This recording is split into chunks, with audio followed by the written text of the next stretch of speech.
এই ময়মনসিংহের আঞ্চলিক ভাষা অত ভালো পারি না, তাই লোকাল ল্যাঙ্গুয়েজ দিয়ে শুরু করতে পারলাম না। তোমরা চাইলে ময়মনসিংহের এক দুইটা ল্যাঙ্গুয়েজ যেটা খুবই ফেমাস লোকাল ল্যাঙ্গুয়েজে তোমরা চাইলে ভাইয়াকে দুই একটা কমেন্ট বক্সে জানাতে পারো, ভাইয়ার পরবর্তী ভিডিও থেকে যাতে ওইটা বলে স্টার্ট করতে পারি।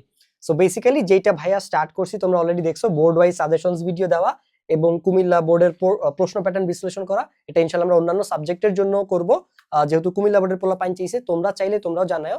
দেখো আমাদের কুমিল্লা বোর্ডের মানে ময়মনসিংহ বোর্ডের স্টুডেন্ট একটু কম পেইড ব্যাচে, প্রায় 50-60 জনের মতো আমাদের টিম তাণ্ডবে। সিলেট আর ময়মনসিংহ বোর্ডের বাকি বোর্ডগুলোতে 100-র উপরে বা এভারেজে 100-র মতো আমরা যেটা অ্যানালাইসিস করে দেখলাম। তো ওই জায়গা থেকে এটা একটা টেস্টিং পারপাসে ভিডিওটা দেওয়া যে আসলে কতটুকু তোমরা চাও, পর ময়মনসিংহ এর কত পোলাপাইন আসলে অ্যাক্টিভ। সো তোমরা যদি চাও তোমাদেরও আমি কুমিল্লা বোর্ডের মতো এরকম প্রত্যেকটা সাবজেক্টের আলাদা আলাদা সাজেশন ভিডিও দেই এবং তোমাদের প্রশ্ন আসলে কিরকম ভাবে আসে সেই প্রশ্ন প্যাটার্নটা যাতে ডিসকাস করে দিতে পারি, সেটার জন্য কমেন্ট করলে ভাই ইনশাআল্লাহ তোমাদের জন্য ডেডিকেটেডলি কাজ করার চেষ্টা করব। সো ফার্স্টে আমি হচ্ছে একটু তোমাদেরকে সেকেন্ড পেপারের বিষয়টা বলে নেই, সাজেশনসটা দিয়ে নেই, তারপর আমি বলবো যে এই কাজগুলো করলে আসলে তোমাদের লাভ কি। দেখো আমি আগে থেকে একটা কথা বলে নেই, প্রতিকার এবং প্রতিরোধ বলতে দুইটা কথা আছে, কথাগুলো রিপিট হয় কারণ এখন এক ভিডিওটা সবার জন্য বানাই না, দেখা যায় যে এখন আলাদা আলাদা ভিডিও বানাইতেছি। ধরো এই ভিডিওটা ভাই টার্গেট অডিয়েন্স হচ্ছে আমার ময়মনসিংহ বোর্ডের স্টুডেন্টরা। সো তোমাদের ভালো রেসপন্স পাইলে তখন তোমাদের জন্য ডেডিকেটেডলি কাজ করবো। সো এটা ভাই টেস্টিং করতেছি তোমাদেরকে। দেখো প্রতিকার আর প্রতিরোধ বলতে আসলে একটা কথা আছে। প্রতিকার কি? ধরো তোমার একটা রোগ হয়ে গেছে, এখন এইটা থেকে সুস্থ হওয়ার জন্য তুমি যে ব্যবস্থাটা নিবা যাতে তোমার রোগ ভালো হয়ে যায়, এটাকে বলা হয় প্রতিকার। আর প্রতিরোধ মানে কি? তোমার যাতে ওই রোগটা কখনোই না হয় তার জন্য তুমি যে ব্যবস্থাটা নিবা সেটা হচ্ছে প্রতিরোধ। যেমন ছোটবেলায় দেখবো আমরা অনেক টিকা নেই কেন? যাতে ভবিষ্যতে আমাদের বিভিন্ন কঠিন রোগ না হয়, ঠিক আছে, তার জন্য। সো দেখো পরীক্ষার ক্ষেত্রে প্রতিকার বলতে কোনো কিছু নাই, হয় তোমার প্রতিরোধ করতে হবে নাহলে মারা খাইতে হবে, খারাপ পরীক্ষা দিতে হবে। কেন? কারণ ধরো তুমি পরীক্ষা খারাপ দিয়ে আসছো, এখন এটা প্রতিকার করার কোনো ব্যবস্থা আছে? কোনো ব্যবস্থা নেই, তোমার রেজাল্ট খারাপ হবে ফর শিওর। তাই এক্সামে আসলে প্রতিকার করার কোনো ওয়ে নেই, তোমাকে যেটা করতে হবে সেটা হচ্ছে প্রতিরোধই করতে হবে। আর তার জন্য তোমাকে আগে থেকেই প্রিপারেশনটা নিতে হবে যাতে প্রশ্ন যেমন ভাবেই আসুক না কেন তুমি যাতে অ্যান্সার করে দিয়ে আসতে পারো, যেমন ভাবেই ঘুরাক, যেখান থেকেই দেখ, যেটাই করুক না কেন যাতে তুমি পরীক্ষায় মোটামুটি অ্যান্সার করে দিয়ে আসতে পারো বা ভালো মতো পরীক্ষাটা দিতে পারো যাতে তোমার রেজাল্টটা ভালো হয়। তাই ভালো রেজাল্ট করতে চাইলে, ভালো মার্কস পাইতে চাইলে তোমাকে আসলে পরীক্ষার জন্য যেটা করতে হবে সেটা হচ্ছে প্রতিরোধ করতে হবে। কিসের থেকে? প্রশ্ন প্যাটার্ন থেকে। সো প্রশ্ন প্যাটার্ন অ্যানালাইসিস করলে, যেটা ভাইয়া কুমিল্লা বোর্ডের এই ভিডিওতে করছিলাম, তোমরা বুঝতে পারবা তোমাদের বোর্ডে আসলে প্রশ্নগুলা কতটা ডাইনামিক হয়, কোন টাইপ থেকে বেশি রিপিট হয়, কোন কোন চ্যাপ্টার। যেমন এইখানে দেখবা সব চ্যাপ্টারের কিন্তু একই টাইপের প্রশ্ন আসে না। একটা যেমন আমি যদি অধ্যায় 2 এর কথা বলি, একই টাইপের প্রশ্ন, একই টাইপের প্রশ্ন গত 5 বছর ধরে আসতেছে। দুই একটা চ্যাপ্টার আছে ডাইনামিক প্রশ্ন, বিভিন্ন টপিক থেকে আসতেছে। সো এরকম তুমি আইডিয়া পেয়ে যাবে যে কি হইতে পারে না হইতে পারে, চেঞ্জেস প্যাটার্নটা তুমি আইডিয়া পাবা। সেক্ষেত্রে সেইভাবে তুমি প্রিপারেশনটা নিতে পারবে যেটা আরো বেশি স্মুথ হয়। যেমন আমি যদি কুমিল্লা বোর্ডের এক্সাম্পল দিই, কুমিল্লা বোর্ডে অধ্যায় 2 থেকে তোমার হচ্ছে গিয়ে একই টাইপের প্রশ্ন বারবার আসতেছে ফিজিক্সে, ঠিক আছে, একই টাইপের প্রশ্ন বারবার তোমার ফিজিক্সে রিপিট হচ্ছে। যেমন আমি যদি বলি কোন প্রশ্নটা রিপিট হচ্ছে, আমি তোমাকে এক্সাম্পল দিয়ে বলি, তারপর তোমাকে আমি তোমরা ইংলিশ সেকেন্ড পেপারের জন্য কি কি পড়ে যাবা সেটা ভাই বলে দিব যে এইটা আসলে কেন ইম্পর্টেন্ট জানাটা, প্রশ্ন প্যাটার্ন গুলা। সেইটা দেখো আমি কুমিল্লা বোর্ডে ফিজিক্সে, এটা হচ্ছে আমাদের টিম তাণ্ডবের ক্লাস, এনরোল করার পরে তুমি ঠিক এই জিনিসগুলো হচ্ছে গিয়ে পেয়ে যাবে, ঠিক আছে। ওয়েবসাইটে যেভাবে তুমি দেখবা ভাই ওইভাবে তোমাকে দেখাচ্ছি। এই যে এটা হচ্ছে আমাদের ডিউরিং এক্সাম যে ক্লাসগুলো ওরা করবে, একদম টাইপ মোস্ট ইম্পর্টেন্ট সিকিউ গুলো ভাই দাগায় দিছি। এটা হচ্ছে লাইভ সেশন, আমরা লাইভ সেশন দেওয়ার পরে কিভাবে সেটা পড়বে সেটাও বলে দেই।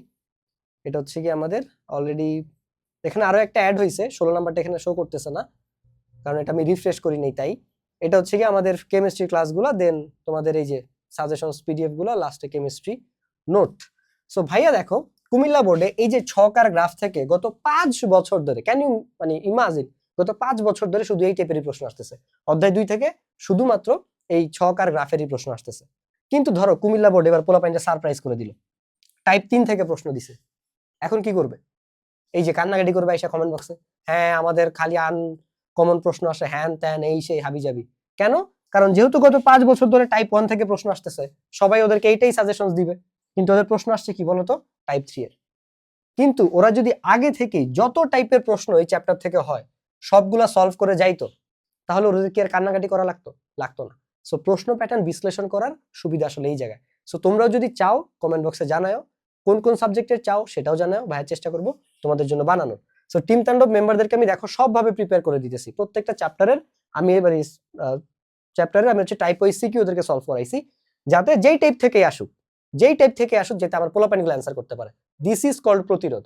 প্রশ্ন যেমন মনে হয় এরকম হোক, আমি লিখতে পারলেই তো হয়েছে। This is the thing. So team তাণ্ডবে ভাইয়া ক্লাসগুলোকে ওইভাবে সাজাইছি।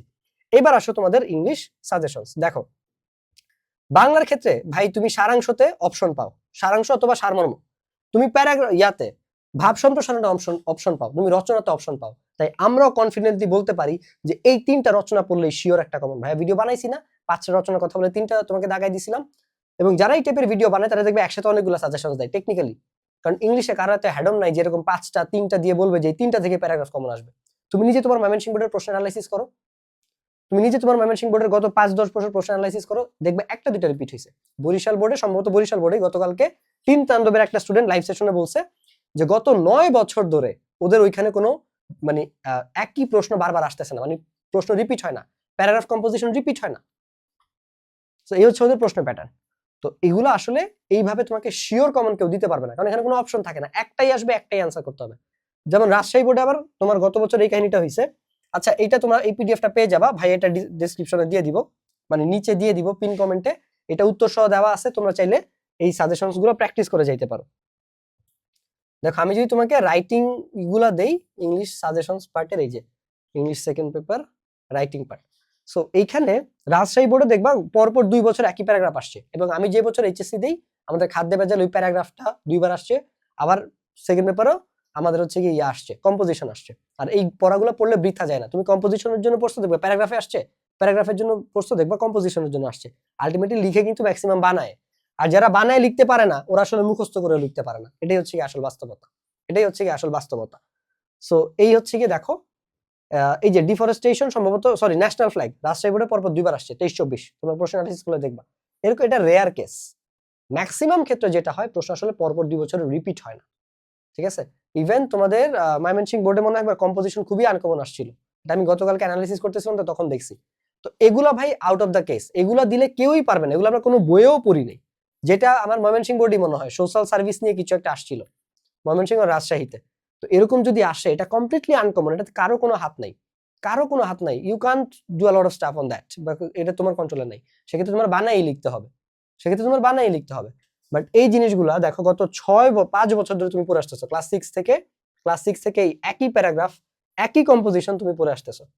তাহলে এরপরে যদি তুমি না পারো তার মানে তুমি গত 5 বছর ফাঁকিবাজি করছো, then you have to read it somehow guys. So সেটা বন্ধের মধ্যে পড়ে ফেলো, কিভাবে পড়বা অ্যাটলিস্ট মিনিমাম আইডিয়া নিয়ে যাও, বারবার রিডিং পড়ে যাও, কম্পোজিশন গুলো প্যারাগ্রাফ গুলো রিডিং পড়ে যাও, মিনিমাম 2বার করে রিডিং দাও, আইডিয়া নিয়ে যাও, কোর কিছু পয়েন্ট মনে রাখো খাতার মধ্যে লিখে। যেমন আমি কিভাবে পড়ি, আমি ধরো পড়ার টাইমে রিডিং এ প্রত্যেকটা লাইন আমি যাই পড়ি হয়তো বা 3-4 লাইন পয়েন্ট করি। ধরো আমি একটা প্যারাগ্রাফ পড়লে তোমাদের জায়গায় আমি থাকলে এখন কি করতাম, ধরো আমি রাইটিং পার্ট কখনোই পড়িনি, আমি প্যারাগ্রাফ রিডিং দিতাম 4-5টা লাইন এমন কোর লাইন এমন খাতায় লিখতাম, দেন পরীক্ষা যাইতে যেতে এগুলো আবার পড়ে যেতাম। আমি এগুলারই বারবার রিপিট করে, লাইনটা হয়তো আমি রিপিট করতাম না বাট ওই মিনিং এ আমার তো আইডিয়া আছে, ওই আইডিয়াটাকে আমি ইলাবোরেট করে রাখতাম, আর ওই মেইন পয়েন্টগুলো আমি অবশ্যই রাখতাম, কারণ এই কথাগুলো আমার ভালো লাগছে, ওগুলো ইম্পর্টেন্ট মনে হয়েছে, আমি এগুলো লিখলে আমার বেশি পাবো আমার কাছে মনে হয়েছে। সো এইভাবে তুমি পড়তে পারো, ঠিক আছে। সো এইখানে আমি হচ্ছে কি তোমাকে টোটাল 15টা দাগাই দিছি কম্পোজিশন, বাট এই 15টার বাইরেও তুমি আরো 3টা একটু দেখবা, জুলাই বিপ্লব, তারপর হচ্ছে গিয়ে এআই, আর হচ্ছে রোড অ্যাক্সিডেন্ট আসে, সেটা প্যারাগ্রাফের জন্য কম্পোজিশনের জন্য। তো এইভাবে হচ্ছে গিয়ে তুমি এগুলো পড়ে ফেলবা, ঠিক আছে। দেখো পড়ার কোনো বিকল্প নাই, কিছু পাইতে হইলে কিছু তোমাকে দিতেই হবে, কিছু তোমাকে করতেই হবে। উইদাউট অ্যাকশন তুমি আসলে কোনো রেজাল্ট পাবা না, উইদাউট অ্যাকশন তুমি কোনো রেজাল্ট পাবা না। আর যেটা ভাই আগেও বলছি, প্রতিরোধ তোমাকে করতেই হবে। ময়মনসিংহ বোর্ডে তোমরা মনে হয় এখনো ধরা খাও নাই কোনো সাবজেক্টে, কোনো সমস্যা নাই। কুমিল্লা বোর্ড ধরা খাইছে বাংলাতে, বরিশাল ধরা খাইছে বাংলাতে, এরপর হচ্ছে তোমার রাজশাহী ধরা খাইছে ইংলিশ ফার্স্টে, সেকেন্ডে কে কে ধরা খায় জানি না, আশা করি ময়মনসিংহ তার মধ্যে থাকবে না, কিন্তু একটা না একটা তো শিওর খাবাই। প্রত্যেকটা বোর্ডেই 1-2টা সাবজেক্ট কঠিন করেই, প্রত্যেকটা বোর্ডে মিনিমাম একটা হইলেও কঠিন হবেই। এখন এই একটা যদি তোমার এমন নামায় দেয় যে তোমার পুরো রেজাল্টে ধস নামছে, তাহলে কিন্তু প্যারা, এন্ড এটাই তোমাকে প্রতিরোধ করতে হবে। এন্ড তার জন্য দেয়ার ইজ টিম তাণ্ডব, এভরি প্রবলেম হ্যাজ সলিউশন। এবার তুমি কি প্রবলেমে ফোকাস দিবা না সলিউশনে ফোকাস দিবা, তার উপরে ডিপেন্ড করে তোমার পরিণতি আসলে কি হবে। তুমি যদি প্রবলেমে ফোকাস দাও যে ভাই 2-একটা সাবজেক্ট কঠিন হইতে পারে, হোক সমস্যা নেই, 2-একটা সাবজেক্ট A+ মিস গুলো তো জিপিএ 5 পাওয়া যায়, পরে দেখবা ওই 2-একটা সাবজেক্ট এমন কঠিন হইছে যে তোমার রেজাল্ট একদম ধসায় নামায় দিছে, যে তোমার 4 সাবজেক্টের A+ তোমাকে ব্যাকআপ দিতে পারে নাই, বা তুমি রেজাল্টের তো গ্যারান্টি দিতে পারবে না, দেখবা অন্য একটা সাবজেক্টে ছুটে গেছে, তুমি ভালো পরীক্ষা দিছো বাট ছুটে গেছে, তখন তোমার কি হবে, তখন তোমার কি হবে? সো দেখা যাবে ওভারঅল জিপিএটা মিস হইতে পারে, বা তোমার যে পটেনশিয়াল ছিল সেটা তুমি মিট করতে পারবা না। সো ওইরকম ভাবে তোমাকে আগে থেকে এটার ব্যাকআপ নিয়ে যেতে হবে। সো তুমি প্রবলেমে ফোকাস দিলে তুমি ওইটাকেই বড় করে দেখবা, আর তুমি যদি সলিউশনে ফোকাস দাও, আমার কোর্সে আসতে হবে এমন কোনো কথা নেই, তুমি অন্য ব্যাকআপ সলিউশন পাবা যে তোমার কিভাবে রাইট ভাবে মানে রাইট ডিরেকশনে প্রিপারেশনটা নিতে হবে, প্রপার ওয়েতে পড়তে হবে। সো তোমাকে আসলে ওইভাবে, আমার কথা হচ্ছে তুমি সলিউশনে ফোকাস করো, নিজেকে প্রিপেয়ার করো যে ভাই যে কোনো দুইটা সাবজেক্ট গ্রুপিয়াল সাবজেক্টের মধ্যে কঠিন হইতে পারে, বা যে কোনো একটা হইলেও কঠিন হবে, আমি কিভাবে ওইটাকে মানে ওইটা থেকে নিজেকে বাঁচাইতে পারি। যেমন আমি অলরেডি ফিজিক্স একটা দেখাইছি যে কুমিল্লা বোর্ডে এক টাইপ থেকে 5 বছর ধরে প্রশ্ন আসছে, আসুক, আমার কি, আমি আমার পোলাপাইনে 4 টাইপের প্রশ্নই পড়াবো, 5 টাইপের প্রশ্নই পড়াবো। এই অধ্যায় থেকে যত টাইপের প্রশ্ন আসে আমি সব টাইপের প্রশ্ন সলভ করব, এরপর থেকে যেই টাইপের আসে আসুক। ওরা ফোকাস দিতেছে প্রবলেমে, কুমিল্লা বোর্ডের মানুষজন যেটা করতেছে ফোকাস দিতেছে প্রবলেমে, আমাদের প্রশ্ন তো আনকমন হয়, আমাদের প্রশ্ন তো ডিফিকাল্ট হয়, কি লাভ? এগুলো পরে কি কোনো রেজাল্ট চেঞ্জ হয়? না। ওরা যদি সলিউশনে দিত যে কি করলে আমি আসলে অ্যান্সার করতে পারবো, প্রশ্ন যেমন চাই তা হোক, আনকমন দিলেও আমি যেতে পারি, সেটা কি? কনসেপ্ট ক্লিয়ার রাখা, সব টাইপের প্রশ্ন সলভ করা। This is what I am trying to do, and that is why আমাদের প্রশ্ন বিশ্লেষণ করে দেখাইছি, তোমাদেরকে সতর্কবার্তা দিয়ে রাখতেছি, বাকিটা তোমাদের ইচ্ছা। ঠিক আছে, দিস ইজ দ্য থিং। আমার একটা সলিউশন আছে আমার কাছে, আমি তোমাকে ইনভাইট করছি, বাকিটা completely your life, your choice, your decision. Team তাণ্ডবে আসলে খুব দ্রুতই তোমার সাথে দেখা হবে। আর এরপরেও যদি এরকম বোর্ড ওয়াইজ সাজেশনস ভিডিও তোমরা চাও, কমেন্ট বক্সে ভাইকে জানাইতে পারো, স্পেশালি কোন সাবজেক্টেরটা চাও, কোন সাবজেক্টের টেনশন তোমার রাতের ঘুম হারাম করে দিছে, সেটাও ভাইকে জানাইতে পারো। কুমিল্লা বোর্ডের পোলাপাইন করছে তাই ভাইয়া ওদের জন্য আলাদা ভিডিও বানাইতেছি, বরিশালের পোলাপাইন কানছে তাই ওদের জন্য আলাদা ভিডিও বানাইতেছি। ময়মনসিংহ এর অডিয়েন্স একটু কম ভাইয়ার চ্যানেলে, বাট আমার অনেক শুভাকাঙ্ক্ষী আছে ময়মনসিংহ বোর্ডে, এবং ময়মনসিংহ আমার মেন্টর নিজে ময়মনসিংহ বোর্ডের। সো এই জায়গা থেকে তোমাদের জন্য একটা সফটওয়্যার কর্নার অবশ্যই কাজ করে। আর আমার কাছে ময়মনসিংহ মানি হচ্ছে কি আমার মেন্টর, আসলে মানে এনিথিং রিলেটেড উইথ ময়মনসিংহ আমার মাথায় ওই পার্সনটাই আগে মাথায় আসে, I mean my honourable mentor. So ওই জায়গা থেকে তোমাদের জন্য কাজ করা স্টার্ট করা, লেটস সি তোমাদের কাছে কিরকম সাপোর্ট পাই, ওই ওয়াইজ হচ্ছে কি ভাইয়া সামনে থেকে ইনশাআল্লাহ কাজ করা স্টার্ট করবো।